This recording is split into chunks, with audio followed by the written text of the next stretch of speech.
estamos en el aire nuevamente. Tenemos la suerte de tener una especialista de turismo en el aire, Adriana Romero de Figueroa. Roberto Salvi, desde Argentina, te saluda. Buenas tardes. Hola, buenas tardes, Roberto. Buenas tardes a la audiencia. ¿Dónde estás, Adriana? ¿Por dónde andamos? Estoy en Quebec, en Canadá, en la ciudad de Quebec, que amo profundamente, es muy bella y bueno, quería contarte qué he estado haciendo por acá. No sabíamos de ese arraigo con esa ciudad y tampoco yo sabía en forma personal y te investigué de tu currículum amplio, profundo y profesional en LinkedIn. Así que habías trabajado en leyes específicamente del turismo. Hay un background importante que recomendamos a los oyentes que miren sobre Adriana porque es fuerte lo que has desarrollado durante tanto tiempo, desde guía de turismo también. Sí, bueno, muchas gracias, Roberto. Bueno, te cuento que por qué lo Adelante. del arraigo con Quebec. Mi primera vez en Quebec fue en el 2002 porque se celebraba acá la cumbre mundial del ecoturismo. No sé si recordarás, y yo estoy escribiendo un artículo sobre eso porque mira todos los años que han pasado. En esa época el secretario general de la OMD era Francesco Frangiali, que decidió celebrar la primera cumbre mundial de ecoturismo acá en Quebec, Qué, donde hay qué visionario, ¿no? Qué eh, visionario. sí, tal cual. Aquí hay un bellísimo y muy moderno centro de convenciones, fue allí donde se desarrolló. Y bueno, luego hice amigos de tango aquí en Quebec y entonces siempre vuelvo. Y uno de las asignaturas pendientes era recorrer algunos viñedos de las rutas del vino de acá en Quebec, ¿no? ¿Qué Siempre temperatura estuve tenemos allá? averiguando y ¿Qué temperatura tenemos allá?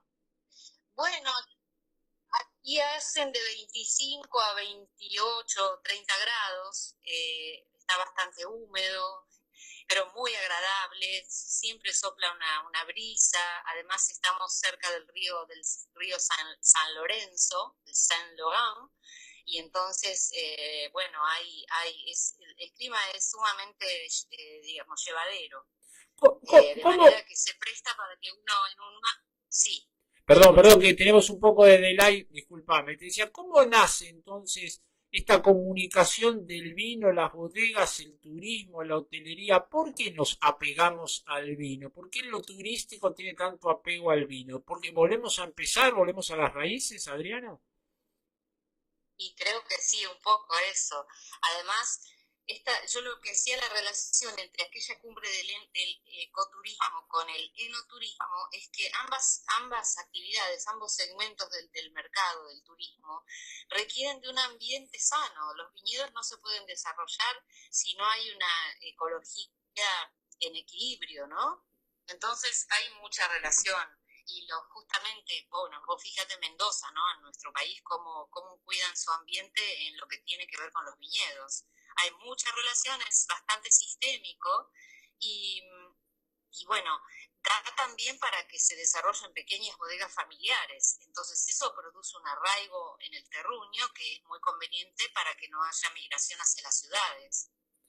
Interesante que mueva de por sí lo que nosotros llamamos la Pachamama, la energía de la naturaleza, empieza a mover una energía más fraternal entre los seres humanos y de este concepto tan lindo que es la palabra sano, ¿no? Que sea sano. Por fin entonces englobamos esta alternativa turística hotelera y de la naturaleza bajo una tutela sana.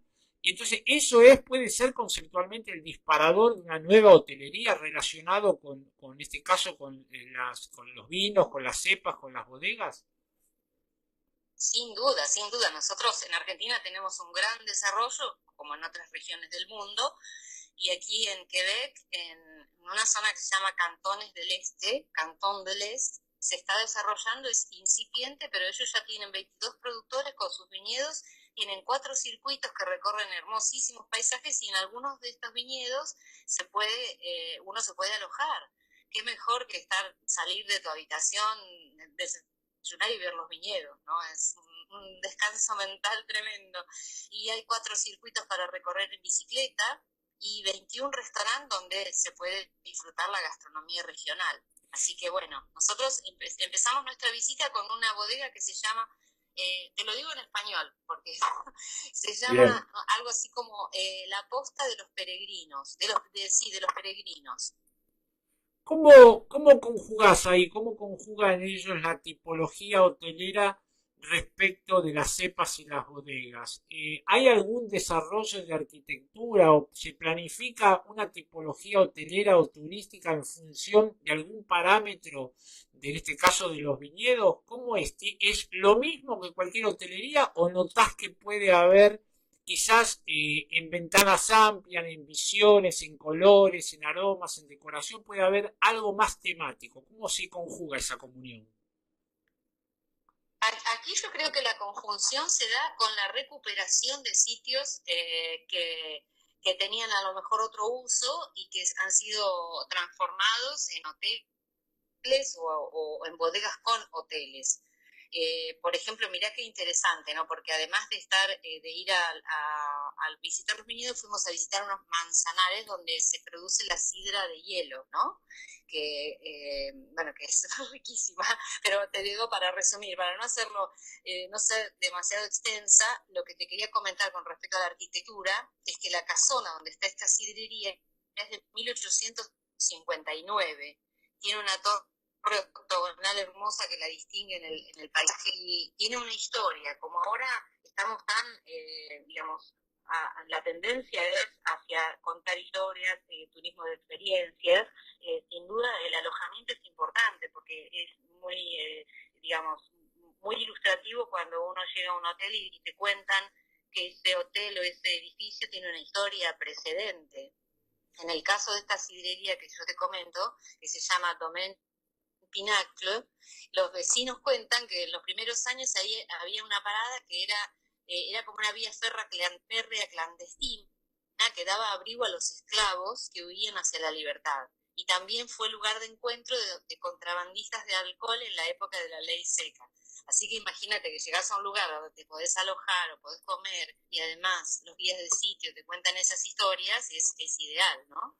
Particularmente pasa, y vos lo contaste en un programa acá presencial, lo que es vivir la experiencia, ese taller tan lindo que han realizado la semana pasada en Buenos Aires sobre la experiencia. Esto es parte, entonces esto es un ejemplo práctico, algo real y concreto de lo que es la experiencia del huésped, del turista. Si ese hotel no estuviera enclavado casi lindero a los viñedos, la experiencia hubiera sido la misma, la persona que hace transfer y va y viene al hotel a un viñedo. ¿Es lo mismo que estar enclavado ahí en lo que puede hacer la vivencia tan particular? Y no, sí, estar enclavado, ¿te referís a que el hotel esté en el viñedo? O el Sí, viñedo o la bodega, no sé ahí bien cómo está, qué distancias hay. sí, sí, es viñedo, bodega, hotel, restaurante. Ah, Hay varios sitios, no específicamente este que de Domaine Pinacle no tiene alojamiento, pero hay otros que sí tienen, ¿no?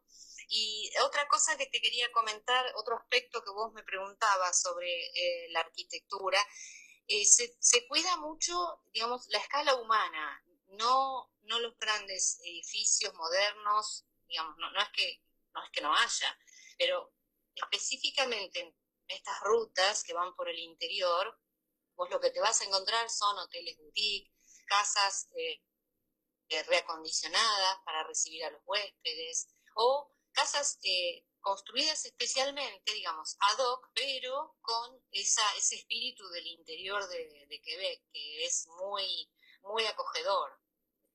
La verdad es que tienen un estilo, son muy cuidadas las rutas, muy cuidados los estilos, la escala humana también.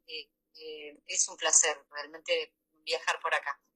ahora, esa escala pequeña de unidades que en hotelería a veces no encuadra en un equilibrio de rentabilidad, parecería que es un común denominador en el turismo enológico, en las bodegas. ¿Por qué será que lo masivo no encuadra perfectamente con la hotelería de bodega y siempre es boutique, casonas o lugares muy específicos? ¿Lo voluminoso puede romper el encuadre que la naturaleza tiene en este caso tan particular? ¿Por qué todo es pequeño en el alojamiento? Porque en Argentina pasa lo mismo, el recorrido de bodegas son lugares pequeños, muy personales, muy modernos, pero pequeños, de poca capacidad en plazas, a eso me refiero. Sí, todos tienen como un sello de autor, que creo que es lo que ese tipo de turista busca. No tiene que ser no es que haya una directiva para que todo deba ser globalmente igual, sino que puede sí haber un hotel grande y va a tener sin duda su frecuentación, va a tener su clientela, su segmento de mercado. Hay, como siempre decimos, ¿no? Hay demanda para todo. Pero en el caso de las bodegas, el turista quiere estar en contacto con la producción, quiere visitar el lugar y un día cosas que se le va de escala. Y además todos, eso es una característica de los seres humanos, a todos nos gusta sentirnos especiales, sentir que eh, estamos en un lugar donde se nos considera y además está la experiencia educativa, que queremos irnos del lugar con la seguridad de que hemos aprendido, de que nos hemos enriquecido, que tenemos algo para volver y contar, ¿no es cierto? Y pasa por ahí, creo.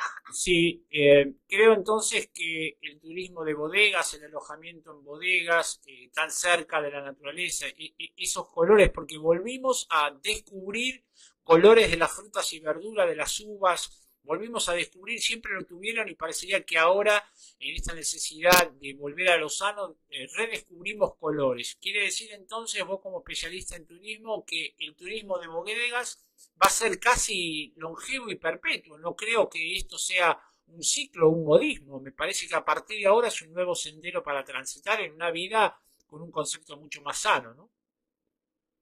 Sí, exactamente, porque encuadra en el enoturismo, encuadra en el ecoturismo y en el turismo rural también. Tiene su ruralidad muy marcada. Y bueno, esas son tendencias que empezaron hace mucho, eh, por suerte, ¿no? Porque veníamos, sí, de aquel turismo de los años 50, 60, que era 70, muy fordiano, muy, bueno, tratando de siempre competir a través de los precios, manejar a la gente en grandes grupos y eso no es que haya desaparecido, pero se han desprendido varios segmentos de demanda que nos da la oportunidad de estos desarrollos pequeños con muchísimas más posibilidades para las familias, ¿verdad? Para los pequeños emprendedores o medianos. Es eso. A paladar abierto, ¿cuál es el confronte de gusto entre lo que vos pudiste percibir allá? Seguramente has hecho rica degustación de vinos y los nuestros. Nada de importado en ningún caso del ejemplo. ¿Cuál es, puede, si has percibido la diferencia de una degustación de vinos allá, donde estás, y la que es nuestra acá, la tradicional local? Y acá, como yo te decía que es algo incipiente, no, nosotros tenemos más desarrollo en lo turístico que esta región, pero ellos están también en un paralelo que coincide con las latitudes de otros países donde se desarrolla el turismo del vino. Lo que tiene de particular es que los productos de la tierra son tienen, digamos, gustos más locales. De aquí hay mucho fruto rojo, hay mucha manzana, hay mucho bleuets, que son estos pequeños frutos casi azules, y eso se nota en el gusto. Se nota en el gusto, está muy cuidado, pero lo notas tanto en los vinos y bueno, y la sidra tiene esta particularidad de producir la sidra de hielo, que es la manzana cuando está congelada, bueno, que también se hace con la uva, ¿no? Y esto es una particularidad que aquí hace mucho que se hace, particularmente este Domaine Pinacle fue la primera sidrería en producir de esta manera esta sidra, la primera sidra de hielo, y eso en nuestro país no lo tenemos todavía tan desarrollado. Recién creo que están empezando un poco con el vino de hielo, ¿no? Así que encontramos otros sabores, otros maridajes también con la comida local. Sí, pasa un poco comparativamente, salvando la distancia, con la abeja. La miel de la abeja es en función de la flor que tenga en la zona donde recorre. La abeja puede volar hasta 5 kilómetros después de la colmena y según las flores que se encuentran es el gusto, y ahí debe tener esa misma tipología, según, o como vos bien decís, el lugar propio, la residencia, ese tinte, ese color, hasta ese sabor es propio, bien arraigado de la fruta de la zona o de cómo esté el clima trabajando sobre esa fruta, ¿no es cierto? Tal cual, vos fíjate que nosotros sidra en Argentina tenemos 2 o 3 variedades, no mucho más, ¿no? Y tampoco se consume mucho. Sin embargo, yo creo que va a llegar también la ola de la producción de sidra artesanal, así como llegó la de la cerveza. Correcto. No sé vos qué pensás, pero acá hay una variedad de sidras que en Argentina no tenemos. Y bueno, cada una con sus particularidades, pero algunas sidras de color amarillo pálido, otras, bueno, sidras sin alcohol se toma mucho. Hay una sidra hecha con 6 variedades de manzana, que tenéis para todos los gustos, ¿no? Este, Eso nosotros todavía no lo tenemos y bueno, lo estoy marcando como un nicho que puede futuro. llegar a desarrollarse. Sí, cambiando de tema, respecto de toda la idiosincrasia que se vive aquí, o que es quizás con réplica en toda Latinoamérica, de la falta de resguardo legal sobre determinados comportamientos de agencias de turismo, de empresas de turismo, inclusive de hotelería también, y vos sos una precursora de ordenar preventivamente con leyes, acomodar y actualizar todos los lineamientos que hoy están todos dispersos. ¿Cómo viste vos la situación de una gran empresa nacional conocida respecto de una quiebra que se ha manifestado aquí en la República Argentina que afecta a tantas cosas? Este es un ejemplo más de una falta de ordenamiento legal. Vos que sos precursora de ordenar con leyes, ¿qué impacto te ha traído esta noticia que es de curso legal acá en el país? Lo lamentamos muchísimo porque recordás, Roberto, que nosotros hablamos, vos nos dedicaste una cantidad de tiempo importante a ese tema justamente de la falta de cumplimiento, a veces hasta estafas, y hablamos también en ese momento, algo abordamos acerca del turismo estudiantil. Nosotros venimos advirtiendo hace mucho que la normativa vigente no alcanza, que la responsabilidad no es solo del Ministerio de Turismo de la Nación, sino también de las federaciones empresarias, que muchas veces ellos tienen con anterioridad, con anticipación, el rum rum de cuando alguien está por caer, pero la información tarda mucho en llegar al consumidor, al ciudadano, y eso es lo que hay que evitar. Hay que ver un mecanismo rápido, ágil, para permitir que la gente acceda a esa información. Muchos te dicen, no, pero bueno, pero cuando una empresa está por caer, si a lo mejor si uno informa es peor porque la perjudica más y la empresa... Bueno, pero ¿qué vamos a poner primero? ¿El interés económico de las empresas o vamos a proteger al ciudadano? Digamos, en eso me parece que no tenemos que dudar porque hay una cuestión de ética, ¿verdad? Así que bueno, también esto puso al desnudo el problema del fideicomiso estudiantil, para que viste que las empresas de turismo estudiantil aportan la cuota cero, que en realidad la paga quien va a comprar el paquete turístico. Y mucha gente que había comprado en esa agencia que cayó, que creo que todavía no presentó quiebra, sino que empezó a incumplir los contratos, Correcto. descubrió que el fideicomiso, sí, descubrieron que el fideicomiso no les cubría toda la excursión. De manera que falta información al consumidor como primera medida. Y después, bueno, para ser breve, ¿no? Un debate amplio sobre la ley de agencias de viajes. Hay un proyecto de ley en el Congreso que lo que nosotros estamos pidiendo desde el foro y junto con muchas pymes y profesionales es que el debate sea abierto, que no sea una componenda entre la federación empresarial, algunos legisladores y alguien del MINTUR. No, estamos en la era de la transparencia en la información y de los debates abiertos, y creo que el turismo lo merece, como lo han tenido otros problemas de la sociedad.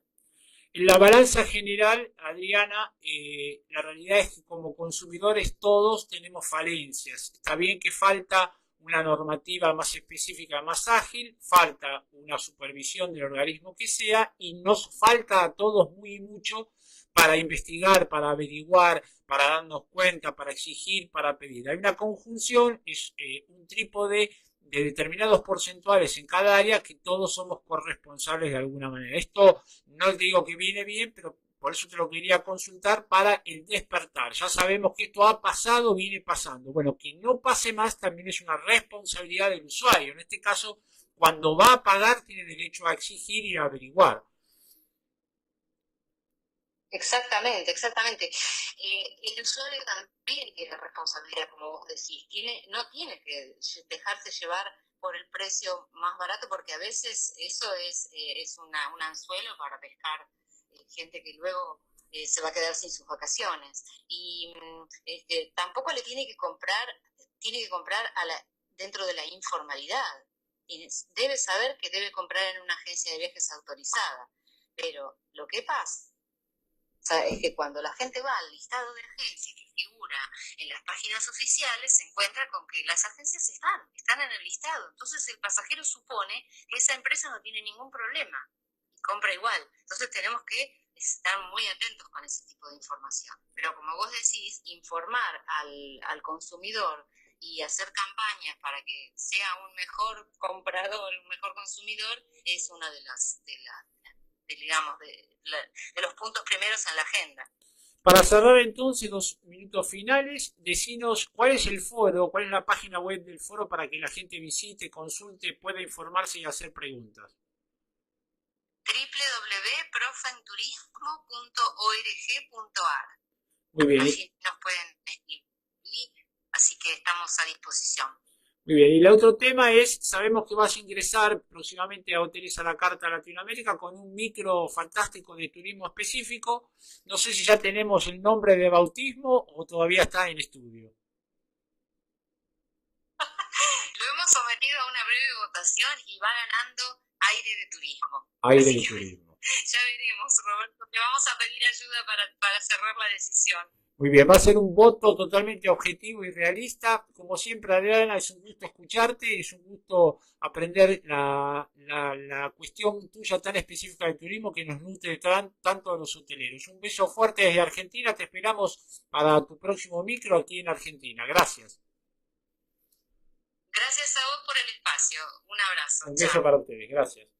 Bueno, ha sido Adriana Romero de Figueroa, especialista en turismo, siempre tan dedicada a lo que es la prevención y la profilaxis, al despertar, al darse cuenta, a tener atención cuando elegimos una compañía de turismo, también cuando elegimos un hotel, también cuando estamos relacionados con un intercambio en la industria de la hospitalidad. Así que es un gusto charlar con ella, próximamente tendrá dentro de Hoteles a la Carta Latinoamérica un espacio, un micro, para defender el turismo, para potenciar las herramientas del turismo, que cuanto más turismo haya, más alojamiento de huéspedes vamos a tener en hotelería. Hacemos el corte en Hoteles a la Carta.